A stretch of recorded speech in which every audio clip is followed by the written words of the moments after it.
Hi everybody, I'm Zilla Blitz, and I'm here today with Jason Wolonoski, who's the lead designer of Epipolae, the new up-and-coming Levy Campaign Ancients game published from GMT Games. We're here at San Diego HistCon, and Jason has generously offered to donate some time to talk about his game. Could you, hi Jason, how are you? Good, hi, thanks Mike for having me. Yeah, thanks for joining. Could you tell us about Epipolae? Sure. You must be really excited about this. Yeah, it's on the P500 right now. It's the first game in the Levy Campaign Ancients series, so it's the spin-off from the medieval series back to the ancient period, and it's about the Athenian expedition to Sicily in 415 BCE during the Peloponnesian War. Right. Now, this is the first game in the Levy Campaign Ancients series. And there's a number of games in the Levy Campaign series. Right. Can you talk, so say if I'm a player who's got some of the Levy Campaign games, what's the difference between the Levy Campaign? What are some of the differences or features about the Ancients game that's different than the standard games? Sure. I think when you want to look at the Ancients period and you think about some of the strengths of the Levy Campaign system, some of the logistical and supply issues, some of those easily just sort of work almost as is, and even some of the calendar issues. The main difference when you think about the history is in the feudal system. So the Western European medieval feudal system is gone. And instead, you're looking at how did these armies operate and what allegiances did they have? And there's no vassals, for instance. So that's a big difference. That's a big difference. Right. So you can actually, during a levy period, you can recruit units directly. So you can spend points to muster, say, a hoplite directly. And you can think of it as either hiring mercenaries or hiring citizens directly from the polis, the city-state that they live in. So there's some of the vassal things are removed and made simpler, and some of the command restrictions that you would have with the feudal system are sort of stripped out. Oh, very nice, very nice. And can we talk a little bit about the campaign itself? So what's each side trying to do? And it's two-player, of course. Right. What are like the objectives of each side in terms of their struggles, and how does that campaign play out? Sure. Well, the Athenians came to Sicily to basically conquer the island, and one of the many, but a leading theory is that they wanted the grain supply. And so there was three commanders historically. There was Nicias, there was Alcibiades, and there was Lamachus. And they all had a different strategy about what they wanted to do. Lamachus wanted to just directly attack Syracuse. Alcibiades wanted to use diplomacy to get all the different city-states on the side of the Athenians to just take the island that way.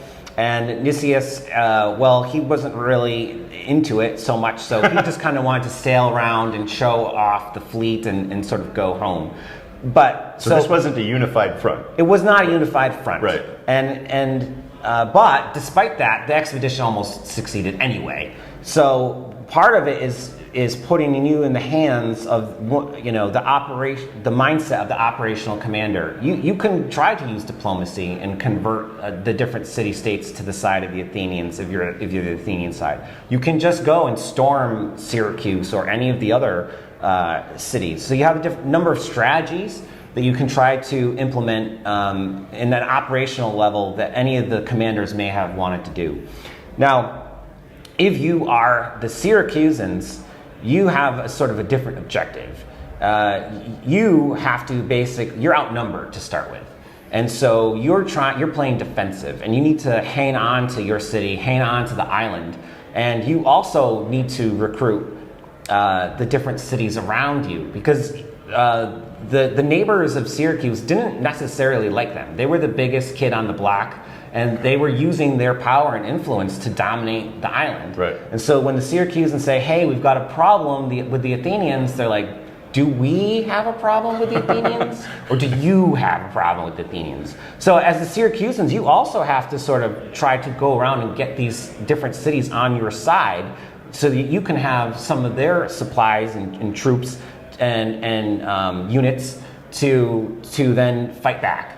And there's a whole system in the game which when Alcibiades, everyone who studies the Peloponnesian War knows, the Alcibiades defected. He was called back to Athens for crimes, alleged crimes, and on his way he fled to Sparta. And that kicked off an escalation of the war where Sparta and Corinth got involved, and that eventually also triggered Athens to send a second expeditionary force under Demosthenes. So what happens in the campaign game is that the Athenians have a vast, overwhelming force in the beginning compared to the Syracusans, but over time it's going to flip, and the Syracusans are going to have the advantage. So, and then towards the end, it might even out a little bit.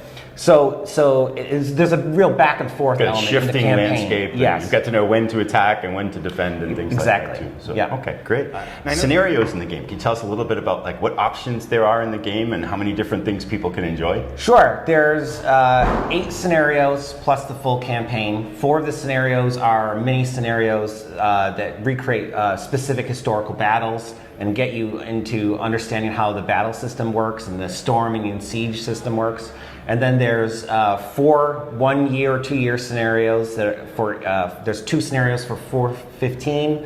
There's a scenario for 414 and another scenario for 413, and then there's the whole campaign, which is all 3 years. And how, in terms of gameplay time, thinking about this, like the shorter scenarios, the learning ones are probably like a half hour, and then how about the campaign element too? Well, each of the 1-year scenarios takes about an hour. So if you play the whole 3-year campaign, it takes about 3 hours to play the game. Okay, so nice. So you got a lot of variety in terms of a short scenario if you don't have much time, and then a longer one too. So exactly. Great. And I know some people are familiar with the Levy Campaign team in terms of its complexity and stuff like that.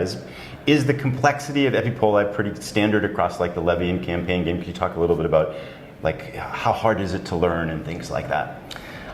I think that the Levy Campaign system is moderate high, I would say.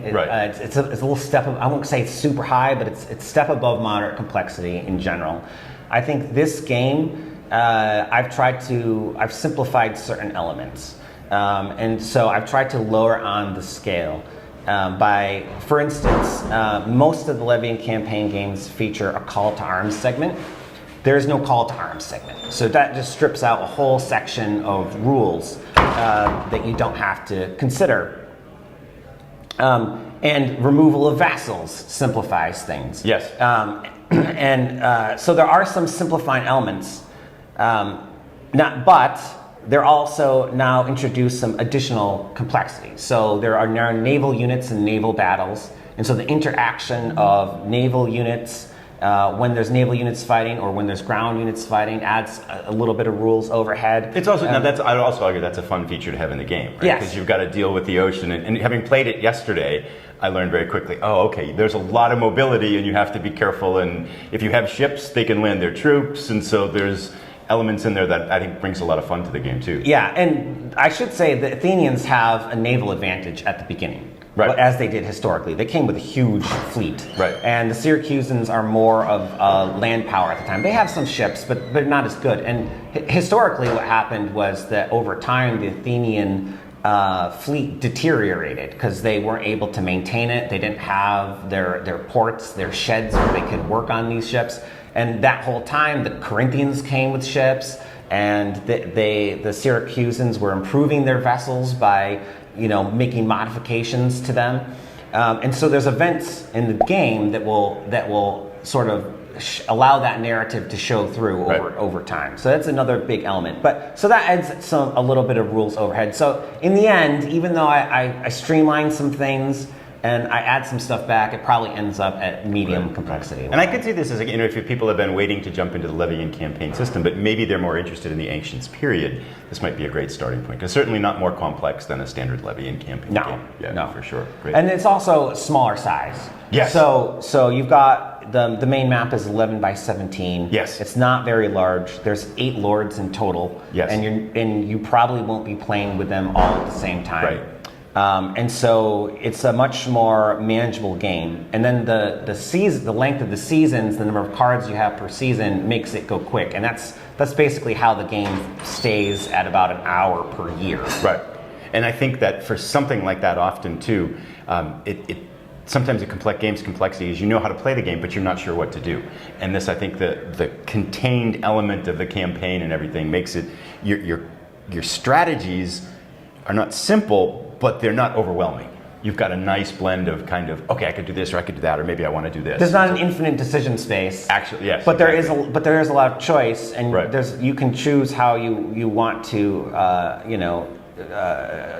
persecute your operations. Right. Exactly. Yeah. Now people always ask, so I have to ask, what are your thoughts on playing solitaire? I think I like to play Levy Campaign Games solitaire. I think they solitaire extremely well, and I think they're very great at generating a really interesting historical narrative and perspective. The way everyone has their own favorite solitaire method for Levy Campaign. Mine personally is I use the command cards to. I'll take one side and say what are my objectives with this side, and I'll take the cards I want, and I'll do the same with the other side, and then I shuffle. Yes. Each side. And so I know what my strategy is, but I don't know on each side who's going to go first in what order. So it becomes almost like a chip pull game. Yes. And so in that way, you can determine, well, I want Nicias more to go than Lamachus, say. Or I want my Olympian riders to go more than Hermocrates. So you have a general strategy of what you want to accomplish, but then how it unfolds, it becomes a bit of a surprise to you as well. Yeah. And I've done something similar too, where I mix the cards and change the order up a little bit too. Yeah, so it's kind of it works pretty good. Yes, yeah. So if you think about your game, for someone new to the game, what are perhaps the two most fun elements of this game? The fun elements of the game, I think, depends on what type of gamer you are. Okay. I think if you're looking for a really good story, if you're a gamer who likes story and narrative, then Levy and Campaign games are really going to generate that in spades. And I think this is a smaller game. It's set in ancient history and during the Peloponnesian War. If you like that topic, then this is a game that you'll just enjoy for that alone. I think there's the naval element, which is an interesting puzzle. You know, you can have you want to gain control of the seas so that you can also have control of the land. I think that's a fun element. I think that the logistic puzzles for certain people is really where they have fun. Do I have enough carts? Do I have enough ships? Am I keeping my army in supply? I think anyone who's played Levy and Campaign during their first game, their army usually disbands because they can't feed it. Right. And to be honest, it's kind of hilarious. And so there's a lot of fun in trying to figure out the puzzle of keeping your army supplied and fed and moving while your opponent is trying to stop you from doing the same thing. So that's also an element I think a lot of people enjoy. I think that's that's one of the ones I've found personally is the idea that there's not very many games that allow you to play logistics. And by play, I mean the logistics part is actually fun. Right. And a lot of it might be there, but it's more like, okay, you have to do this to do the fun stuff. But in Levy and Campaign, that's actually a big part of the fun, is figuring out how you're going to be able to do this, the little puzzles that are involved there. I agree, yeah. Yeah. I think we've covered everything I was hoping to ask you about. Is there anything else people should know about the game? Yeah, I would say that it's on the P500 right now, and the game is mostly done, just some fine tuning. But we do need more playtesters. So if you're interested in playtesting, you can join the Levy and Campaign Discord server. There's a link on the P500 page. And just join the server and say you want to play test, and we're happy to get people playing. We have Vassal module, we have Tabletop Simulator, so yeah, we're looking for more feedback. And having had a great teach and play session yesterday, I can say it's a lot of fun to play, and you can jump right in and play it now and give it a shot too. So, and that's probably the last thing to mention. It's working its way through the P500 system, nearing its goal very quickly. So I'll put a link down below. I'll put a link to the Discord down below in the video description, and also down below to the P500 page on GMT Games. All right, thanks Mike. Yeah, thanks for joining. Great. Thanks everybody. Bye. Bye.